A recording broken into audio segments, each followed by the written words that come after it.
الحمد لله رب العالمين والعاقبة للمتقين ولا عدوان إلا على الظالمين والصلاة والسلام على أشرف الأنبياء والمرسلين نبينا محمد وعلى آله وصحبه أجمعين سلام الله عليكم ورحمة الله وبركاته. Bienvenue à vous dans cette 23e leçon de Tawhid qui sont des leçons simplifiées concernant cette science unique que celui qui maîtrise cette science unique, certes, a maîtrisé un grand bien. Et le titre de cette 23e leçon est le Tawhid fi rububiyyatillahi ta'ala. Al-Tawhid al-Rububiyya. Shir al-Wasabi rahimahullahi ta'ala nous dit Tawhid al-Rububiyya huwa ifradullahi fi af'alihi wa ma'nahu anna Allah huwa al-mutafarridun بالخلق والأمر والملك والتدبير والموجد لهذه الكائنات من العدم إلى الوجود بدون شريك ولا معين فهو الخالق وهو الآمر وهو المالك وهو المدبر وحده لا شريك له. Le Tawhid al-Rububiyya, comme nous le dit Shir ici, c'est le fait d'unifier Allah Azza wa Jal dans sa seigneurie. C'est le fait d'unifier Allah dans ses actes. Que ce qui est nommé ici sont les actes d'Allah Azza wa Jal. Et il est le seul détenteur et le seul capable de faire cela. Et ça signifie qu'Allah, il est le seul créateur, bilhaq, mutlaqan. Il est le seul commandeur, mutlaqan. Il est le roi, le gérant. Il est le créateur de toutes choses. Il fait exister à partir du néant ce qu'il veut, sans associé ni assistant. C'est donc lui, le créateur en toute vérité. C'est lui qui détient le commandement absolu. Il est le souverain, il est le gérant de toute affaire, seul sans associé. Et à cet instant, Shir Hafidhahullah Ta'ala nous avait évoqué une parole de Shir al-Uthaymin quant aux actes d'Allah Azza wa Jal ou ce qui a été ramené dans le Coran et dans la Sunna concernant les actes d'Allah Tabaraka wa Ta'ala.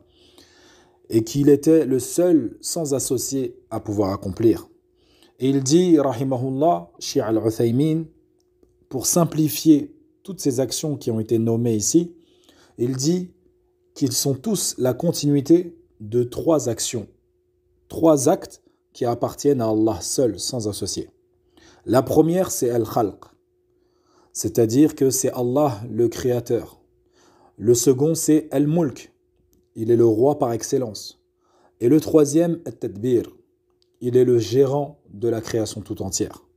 Et effectivement, lorsque nous nous posons la question quant à savoir qui est le gérant, si nous savons, si nous constatons et nous considérons que Allah Azza wa Jal est lui le gérant, donc forcément tout le reste en découle. C'est-à-dire que c'est lui qui donne la vie, qui donne la mort, qui donne la subsistance, c'est lui qui fait descendre la pluie du ciel et qu'à partir d'elle, il fait pousser des pâturages, des fruits, des légumes. C'est lui qui abreuve, c'est lui qui nourrit. Tout cela appartient à qui? À Allah seul, sans associé. Donc tout cela, tous ces actes qui appartiennent à Allah, au final, ils reviennent à qui? Ils reviennent au gérant, le gérant absolu. Al-Mudabbir bil-Haq. In kana huwa al-mudabbir fattadbiru lahu. Si c'est lui le gérant, donc toute la gérance lui appartient. Puis également, nous savons qu'Allah Azza wa Jal a créé toutes choses. Donc c'est lui le créateur. Il est le Musawwir, c'est lui qui façonne. Il est Al-Bari, c'est lui qui donne un commencement à toute chose. Il est Al-Khallaq, wahdahu, khaliqu li kulli shay. Il a créé toutes choses. Donc tout ce qui est apparu sur terre revient au créateur absolu qui est Allah Tabaraka wa Ta'ala. Et le troisième, nous disons qu'Allah Azza wa Jal est le roi. Le roi qui est le détenteur de toutes choses. Allahu yamliku kulla shay. Il n'y a pas une chose existante sur terre ou dans les cieux sans que Allah Tabaraka wa Ta'ala ne soit son propriétaire, ne soit son détenteur. Comme il le dit dans le Coran, Tabarakallahu wa Ta'ala, قل اللهم مالك الملك تؤتي الملك من تشاء وتنزع الملك ممن تشاء وتعز من تشاء وتذل من تشاء بيدك الخير إنك على كل شيء قدير. Dis-leur au prophète: Ô Allah, maître de l'autorité absolue, tu donnes l'autorité à qui tu veux, et tu arraches l'autorité à qui tu veux, et tu donnes la puissance à qui tu veux, et tu humilies qui tu veux. Le bien est en ta main, et tu es omnipotent. Donc lorsque nous disons que tel acte appartient à Allah tabaraka wa ta'ala, tout cela rentre dans ces trois significations, ces trois actes qu'Allah est le seul à posséder, qui sont en effet, c'est lui le créateur, c'est lui le roi et c'est lui le gérant par excellence. Comme nous disait Shir, Hafidhahullah, plus on arrive à recentraliser une connaissance, et plus elle est facile à retenir. Il est plus simple de retenir qu'Allah Azza wa Jal est le seul créateur, et le seul roi et le seul gérant, et de savoir que tous les actes d'Allah découlent de ces trois actes-là, principaux. Plutôt que d'avoir à retenir toute cette signification qui a été donnée au début du cours, qui est longue et qui est complètement juste, mais pour la simplifier, il suffit juste d'apprendre et de connaître lorsqu'on te pose la question « Quelle est la rububiyya d'Allah ?» Tu dis « La rububiyya d'Allah signifie qu'Allah est le seul créateur, le seul roi et le seul gérant. » En disant seulement ces trois choses, tu sais que tout en découle. Donc, Rububiyyatullah hiya ifradullah bil khalqi wal mulki wat tadbir. C'est le fait d'unifier Allah Azza wa Jal dans le fait qu'il est le créateur, le roi et le gérant. Celui qui retient cela a certes retenu la signification du tawhid al-rububiyya. Puis Shir al-Wasabi nous donne des versets pour nous prouver le tawhid al-rububiyya. Il nous dit Bismillahirrahmanirrahim, Alhamdulillahi Rabbil Alamin.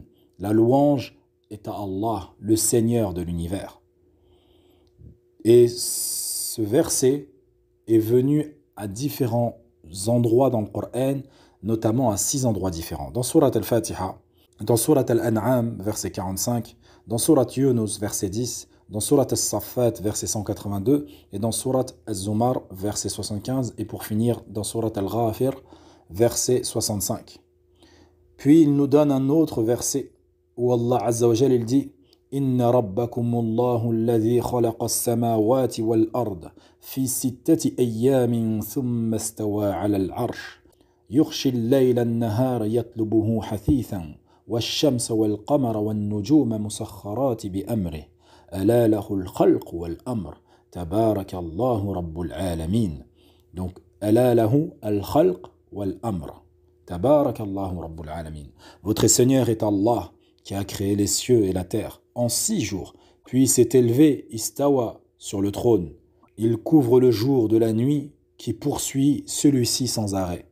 Il a créé le soleil et la lune et les étoiles soumis à son commandement. La création et l'ordre n'appartiennent qu'à lui. Toute gloire à Allah, Seigneur de l'univers. Puis il nous donne le verset où Allah Azza wa Jal, il dit Ar-Rahman Ar-Rahim, Malik Yawmiddin, maître du jour de la rétribution. Puis il nous donne aussi le verset où Allah Azza wa Jal dit Qul a'udhu bi rabbin nas, malikin nas. Dis, je recherche protection auprès du Seigneur des hommes, le souverain des hommes. Puis il nous donne également le verset où Allah Azza wa Jal il dit Yudabbiru al-amra min as-sama'i ila al-ardi thumma ya'ruju ilayhi fi yawmin kana miqdaruhu alf sanatin mimma ta'uddun. Du ciel à la terre, il administre l'affaire, c'est-à-dire il administre tout, laquelle ensuite monte vers lui en un jour équivalent à 1000 ans de votre calcul. Il dit également وَمَنْ يُدَبِّرُ الْأَمْرَ فَسَيَقُولُونَ اللَّهُ فَقُلْ أَفَلَا تَتَّقُونَ. Il leur pose la question, qui administre tout? Ô vous les mécréants, qui administre tout? Certes, ils diront c'est Allah. Dis-leur alors, ne le craignez-vous donc pas? Il dit également Allah tabaraka wa ta'ala Tabaraka alladhi biyadihi al-mulk wa huwa ala kulli shay'in qadir. Béni soit celui dans la main de qui est la royauté, et il est omnipotent. قل من بيده ملكوت كل شيء وهو يجير ولا يجار عليه إن كنتم تعلمون سيقولون لله قل فأنى تسحرون. Dis-leur, qui détient dans sa main la royauté absolue de toutes choses, et qui protège et n'a pas besoin d'être protégé? Dites, si vous le savez. Répondez. Ils diront Allah.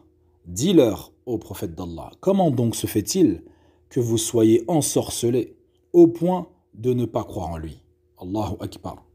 Puis Cheikh al-Wasabi rahimahullah nous dit, et là je cite, personne n'a renié cette partie du tawhid excepté Fir'aun wa Namrud wa Dahriya par le passé et les communistes de nos jours, et la personne qui la renie est considérée comme mécréant et athée.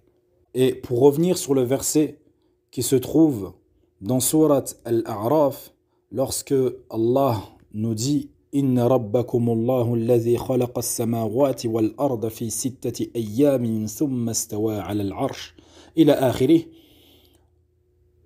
Si nous revenons plus en détail dessus, nous nous apercevons qu'effectivement, tout ce qui est cité dedans revient soit au fait que c'est lui le créateur, soit au fait que c'est lui le roi, soit au fait que c'est lui le gérant.